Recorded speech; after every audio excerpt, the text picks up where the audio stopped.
Bonjour Emmanuel. Salut Henri. Bon, bonjour. Donc on est avec vous là pour vous parler de quelque chose qui est quand même extrêmement grave. Vous allez voir, c'est très grave. Si vous nous regardez directement sur YouTube, soyez gentils d'aller sur notre site Témoignage Fiscal. Donc c'est www.témoignagefiscal.com, ça se tient. Parce que là vous aurez un lien qui va vous amener vers le document dont nous allons parler, qui fait plusieurs pages et donc qu'il faut que vous ayez lu pour pour que cette vidéo ait tout son sens. Donc la situation gravissime est la suivante. Emmanuel Bolling vient de recevoir 2 mises en demeure et il va y en avoir une 3e qui va suivre. Ces mises en demeure sont l'une de la voici, vous la voyez pas, c'est trop loin, mais enfin c'est important, 388 360 €. La deuxième qui est ici, la même chose, fait 710 435 €. Et il y en a une 3e qui peut arriver, mais qui va sans doute arriver, qui fait grosso modo 460 000. 460 000 €. C'est-à-dire qu'on est à 1,5 million en un peu gros. plus qu'un million, oui. Donc je reçois ça de temps en temps. C'est toujours un journal, c'est toujours un courrier très sympathique.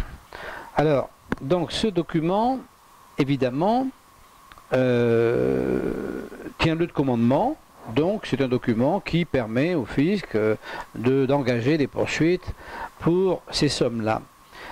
Alors c'est quoi ces sommes-là? Ces sommes-là, alors ça fait des années, donc maintenant que la chose existe, et à partir de ces commandements, donc le fisc prélève 1400 € par mois sur la retraite d'Emmanuel, il ne lui reste donc que le minimum vital. Ce qui est insaisissable. Et à 1400 € par mois, on considère que pour finir de payer l'addition, il faut 120 ans. Oui.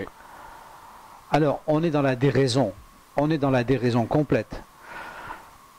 Nous avons fait depuis longtemps la démonstration que les dettes fiscales d'Emmanuel Bolling et de son entreprise, la locomotive, avaient été entièrement fabriquées, qu'elles ne correspondent pas à une réalité. Donc, c'est un point important, mais quand bien même, imaginons que ces dettes correspondraient à une réalité, quand bien même. Donc, quand bien même il y aurait un délit, ce qui n'est pas le cas, hein, mais quand bien même il y aurait un délit, peut-on imaginer une condamnation à 120 ans?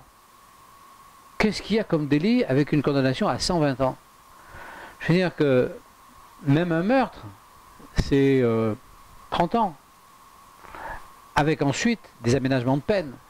La justice française a un système de juge d'application en première instance, puis ensuite c'est un tribunal ou une cour d'application des peines qui est faite pour que le délinquant, si délinquant il y a, je répète ici c'est pas le cas, si délinquant il y avait, mettons qu'il y aurait un délinquant fiscal, bah, le délinquant, la société pense qu'elle a le devoir d'essayer de lui permettre de revenir dans la société. Alors, le fisc, c'est une des parties la plus honteuse du fisc. Le fisc n'a aucune de ces dispositions.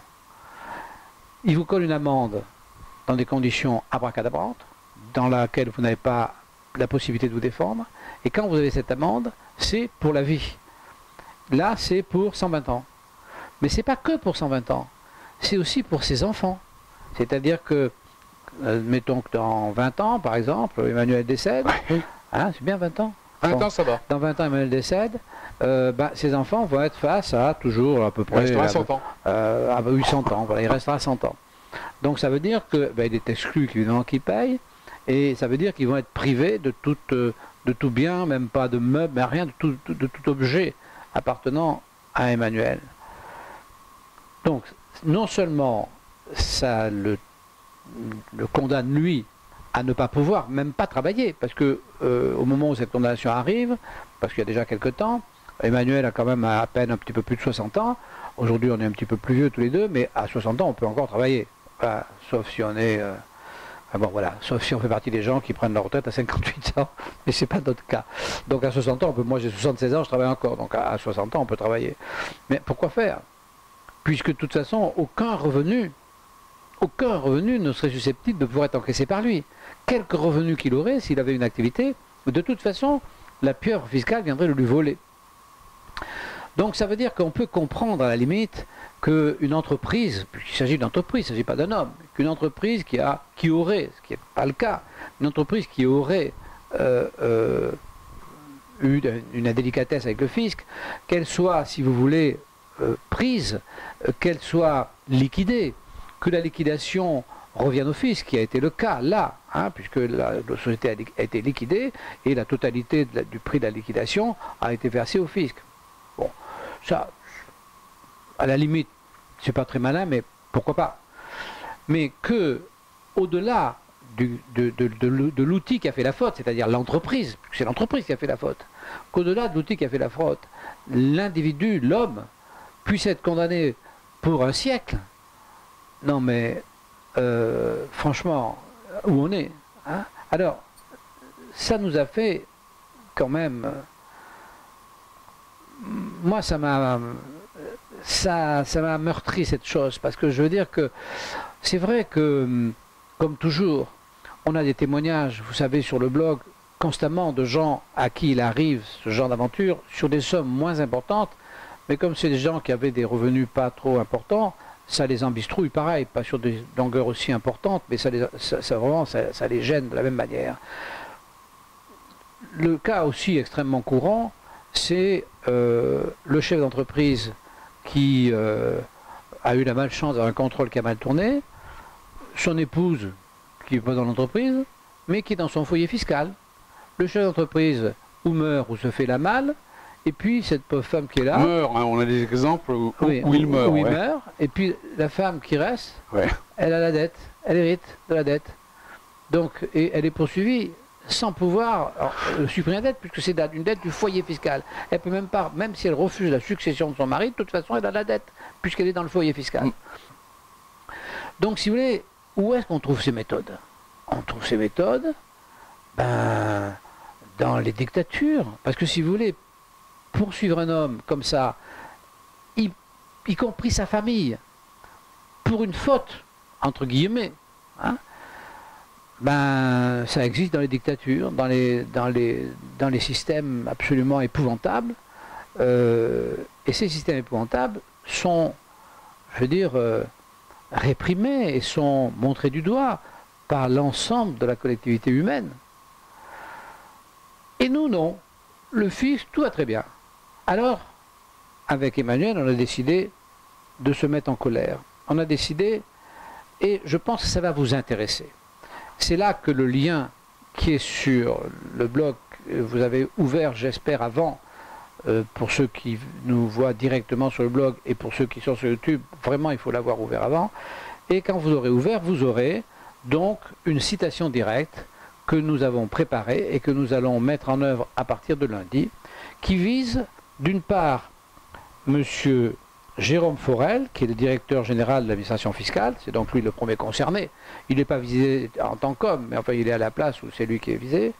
Et puis qui vise évidemment cette personne, Madame Fabienne Rombaud, qui envoie et signe ces mises en demeure complètement délirantes. Alors, petite parenthèse, quelle est la part dans cette structure mortifère de gens qui éprouvent du plaisir à faire ça, on n'en sait rien. Mais bon, qui par sadisme ou par conviction, ou par voilà, on ne sait pas. Alors donc nous avons fait une citation directe pour crime contre l'humanité. Alors ça va peut-être vous surprendre, mais le crime contre l'humanité, c'est quelque chose comme, je dirais que le plus récent, en tout cas moi à ma connaissance, le plus récent, c'est l'histoire du Rwanda, les Hutus et les Tutsis. Alors le crime contre l'humanité, au début, ça commence par un simple pillage. C'est-à-dire que si vous voulez, les grandes guerres, les grands affrontements, c'est toujours une frustration et un pillage. C'est toujours ça à la base, jamais rien d'autre. Hein. Alors après on habille ça sous couvert de religion, de ci, de là, mais tout ça c'est du vent. En réalité au départ il y a une frustration qui génère une envie, une violence, c'est-à-dire qu'il y a des gens qui possèdent quelque chose que les autres ne possèdent pas, Ceux qui le possèdent sont en principe persuadés qu'ils le possèdent légitimement, et ceux qui ne le possèdent pas sont persuadés qu'ils le possèdent, ceux qui le possèdent illégitimement. À partir de là, il s'installe une tension, une frustration, et si on attise un peu la haine, à la fin, on a un carnage. Et un carnage, ça finit toujours en crime contre l'humanité, parce que dès qu'il y a début de carnage, parce que les guerres bon chic, bon genre, c'est du pipeau. Non, la ouais, guerre, c'est pas bon chic, bon genre, la guerre, c'est la guerre. Bon, voilà. Donc, nous considérons aujourd'hui que le fisc, et notre document est extrêmement étayé, vous le verrez, considérons que le fisc, d'une part, par l'impôt progressif, d'autre part, par une surcharge fiscale absolument anormale, a créé deux entités de population en France, l'une qui attend la béquée, hein, qui attend là tranquillement le bec ouvert, qu'on lui apporte les résultats du pillage. Le résultat du pillage, oui, parce que l'autre partie. Qu'on lui apporte ce qu'on a appris aux autres, et les autres qui sont tétanisés parce que ils sont complètement coincés. Voilà. Alors la séparation n'est pas aussi nette que ça, parce qu'en fait, il y a des impôts, vous verrez, c'est expliqué là, dans ce document, il y a des impôts qui sont des taxes sur la consommation qui touchent tout le monde, et y compris les deux parties qui se détestent inutilement. Donc cette détestation prend de l'ampleur, et elle prend de l'ampleur, et ça va mal finir. C'est inévitable, ça va mal finir. Donc les crimes contre l'humanité commencent toujours comme ça. Au début, on a les Hutus qui peuvent pas piffrer les Tutsis parce qu'ils considèrent que les Tutsis sont des possédants, qu'ils ont des troupeaux, des ci, des là, enfin je sais pas, je ne connais pas très bien l'histoire de Rwanda, je n'en connais que la conséquence, c'est-à-dire le carnage du crime contre l'humanité. Ça a commencé pareil en 1940, et enfin systématiquement c'est toujours pareil. Donc aujourd'hui, on a le même processus qui se met en place. Alors la difficulté du crime contre l'humanité, c'est qu'en principe, il est sanctionné après. Mais après, c'est trop tard. Après, après, ça y est. Ils sont morts. Les gens sont morts. Voilà. Donc, il vaut mieux quand même essayer de le découvrir avant. Mais c'est très difficile. On ne se fait pas beaucoup d'illusions. Je pense, quand vous l'aurez lu, vous verrez que notre dossier tient vraiment la route. On a toutes les étapes qui amènent au crime contre l'humanité, c'est-à-dire la propagande, enfin le motif de frustration, la propagande, la délation, l'absence de droit, la force qui s'impose, la sanction qui tue, et puis, si vous voulez, la sanction qui tue, mais qui, de toute façon, ne va pas arriver à compenser l'erreur initiale. C'est-à-dire qu'aujourd'hui, on a un pays qui, par démagogie, dépense beaucoup trop d'argent en visant une certaine catégorie de population, à peu près la moitié. Et ce n'est pas la lutte, entre guillemets, contre la fraude fiscale, qui n'est pas une lutte contre la fraude fiscale, qui est à 90% un pillage. Ce pillage ne sera pas suffisant pour arriver à rééquilibrer les comptes. Donc, ceux qui ont besoin de cet argent vont trouver que le pillage n'est toujours pas assez suffisant, et ceux qui sont pillés vont à un moment donné dire que c'est plus possible. Et donc le conflit est inévitable. Et ce conflit inévitable, c'est lui qui va entraîner d'une manière qu'on ne connaît pas aujourd'hui, mais qui va amener finalement l'excès qui amène au crime contre l'humanité. Donc on pense que c'est très important, ce document est très important, et je pense que là on a besoin de vous. Je pense qu'on a besoin de votre adhésion, parce que tous les deux, tout seuls, on ne va pas y arriver. Enfin, on va arriver à faire de procès, ça c'est sûr. Hein. Mais si vous voulez, si on n'a pas un soutien, si on n'a pas une France qui prend conscience de ça, ça ne va pas marquer, ça ne va pas avancer suffisamment. Donc on vous en reparlera, mais on va ouvrir, parce que cette fois, notre association, qu'on n'avait jamais voulu mettre en place, parce que jusqu'à présent, on considérait qu'on n'avait rien à apporter, et que si on prenait une cotisation, eh bien, ma foi, on aurait un peu volé ce qui nous donne la cotisation, parce qu'on n'a pas les moyens de régler vos cas individuels. Vous comprenez que chaque cas est très compliqué et demande le travail d'un avocat, et ce travail d'avocat, on ne peut pas le faire pour une simple cotisation, donc ce n'était pas possible. Donc Dominique Philos répond du mieux qu'il peut plutôt bien à ceux qui nous interrogent sur la partie du site où il y a vos témoignages. Il le fait avec beaucoup de gentillesse. il le fait bénévolement, mais c'est limité. Donc nous n'avions pas mis en route notre association. Mais là, si vous voulez, c'est un combat qui justifie qu'on se regroupe, qui justifie qu'on fasse des présentations un peu partout. Il faut vraiment qu'on explique, parce que si on n'explique pas, effectivement, on va aboutir au crime contre l'humanité. Donc il faut qu'on essaie d'anticiper. Alors le législateur nous a donné les moyens, parce que vous allez voir, il y a un article, qui est l'article 212.1 du Code pénal, qui prévoit de sanctionner le crime contre l'humanité, mais en amont. C'est-à-dire qu'il prévoit de sanctionner les signes distinctifs du crime contre l'humanité. Et je pense que nous répondons aux différentes cases, que le fisc répond aux différentes cases. Vous le verrez à le document qu'on a fait. Voilà, donc on n'est pas, aujourd'hui on n'a pas, bon, j'ai beaucoup parlé parce que Emmanuel, lui, c'est lui qui encaisse là quand même, hein, c'est lui qui prend de plein fouet. Donc ça nous a un peu déstabilisés.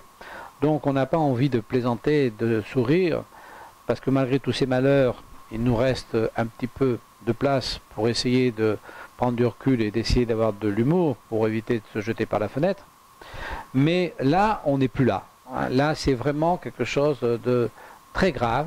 Et donc, vraiment, on vous demande instamment de lire ce document. Et puis alors, dans quelques jours, hein, peut-être 10-15 jours, le temps qu'on mette en place, on aura mis un lien qui permettra d'adhérer à l'association. Et évidemment, on vous tiendra au courant de manière privilégiée du déroulement de cette procédure. Puis ça va passer d'abord déjà, il va falloir obtenir du procureur de la République une date pour une audience dite de consignation. Alors ça déjà, je sais que ça va être très difficile, mais il le fera, puisqu'il n'a pas le droit il est obligé de le faire. Mais bon, ça va nous prendre au moins 3 semaines. Ensuite, on va avoir une audience de consignation. On vous dira quand. Là, ils vont sans doute nous massacrer et nous demander une consignation très importante pour essayer de nous dissuader. C'est là que votre aide va être précieuse. Et puis ensuite, on va aller plaider. Évidemment, nous allons aller plaider sans aucun espoir de gagner. Mais par contre, nous allons pouvoir aller plaider jusqu'en Cour européenne. Et donc, si vous voulez, il y a une dimension à notre démarche qui est une dimension sociétale très importante. Et nous pensons que ça ne va pas laisser la société indifférente. C'est un acte fort qu'il fallait faire, on le fait. Voilà. Voilà. Tout est dit. À bientôt. Au revoir. Au revoir.